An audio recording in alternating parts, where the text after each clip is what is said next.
Hello again. All of this salamander activity occurs at night.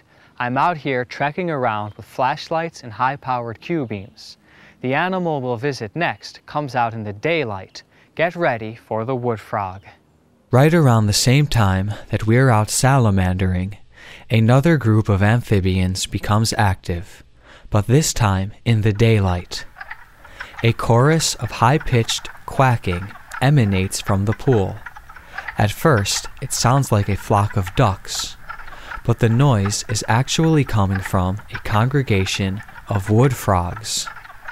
The males produce a sound by inflating an air sac on the sides of their throat, and then forcing the air out rapidly.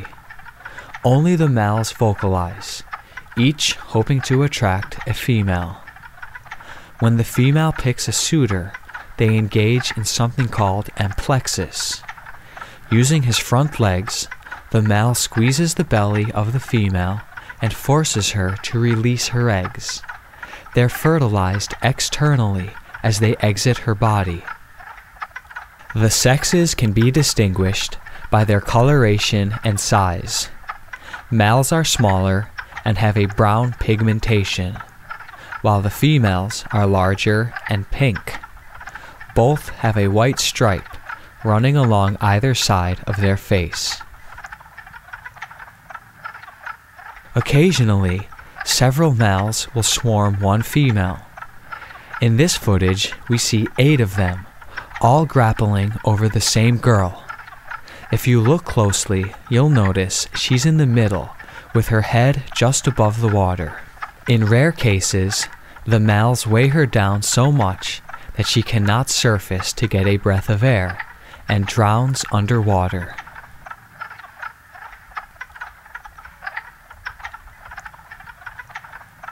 The end of this frenzy results in thousands of eggs attached to underwater branches. Just like the salamanders, a jelly-like coating swells with water to offer protection. This shot illustrates what the eggs look like before the coating has absorbed any water. Females often lay their eggs in the same location, creating a huge megamass, sometimes larger than a basketball. The water inside the vernal pool evaporates each day. If the frogs lay their eggs too close to the perimeter, they're in danger of drying up. Here we see a clutch of eggs that is now exposed to the air. Once they lose their moisture, they'll have no chance of survival. In 10 to 14 days, the eggs will hatch, and this pool will be overflowing with tadpoles. The wood frogs will be active in the pool for a few days. After breeding, they'll return to the surrounding woodlands, where they'll be active until autumn.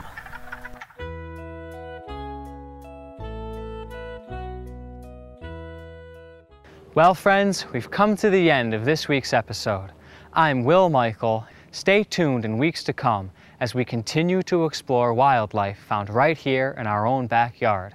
Thanks for watching, and we'll see you next time. There's a giant millipede right here. We got caught. Let's take a look at it. There he is. We're out here shooting our introductions.